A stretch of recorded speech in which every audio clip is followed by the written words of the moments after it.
యోబులాగా ఆరాధించడం మొదలు పెట్టాలి. దావీదులాగా స్తుతించడం మొదలు పెట్టాలి.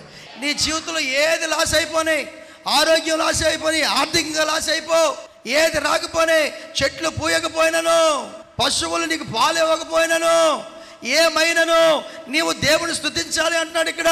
ఎందుకు నువ్వు స్తుతించాలి అంటే, ఎందుకు నువ్వు ఆరాధించాలంటే, ఇంకా సజీవుని యొక్క దేవుని యొక్క కార్యాలు నీ జీవితంలో జరగటానికి నువ్వు ఇంకా సజీవుడిగానే ఉన్నావు.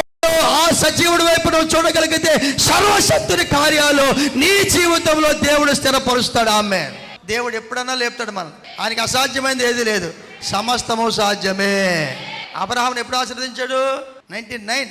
ఈ లోపు అన్ని ఇచ్చాడు, మధ్యలో కూడా పోనీ ఆయనకి మళ్ళీ దేవుడు ఇచ్చాడు. దావీదు కూడా అలా వెళ్ళాడు, ఇలా పడిపోయాడు. మళ్ళీ దావీదుని దేవుడు పైన పెట్టాడు. నీ జీవితంలో కూడా పోనే వచ్చేదానికోసం ఆశపడు, అవి పోయిన దానికన్నా రెండంతలుగా దేవుడు నీ జీవితాన్ని ఇవ్వబోతున్నాడు.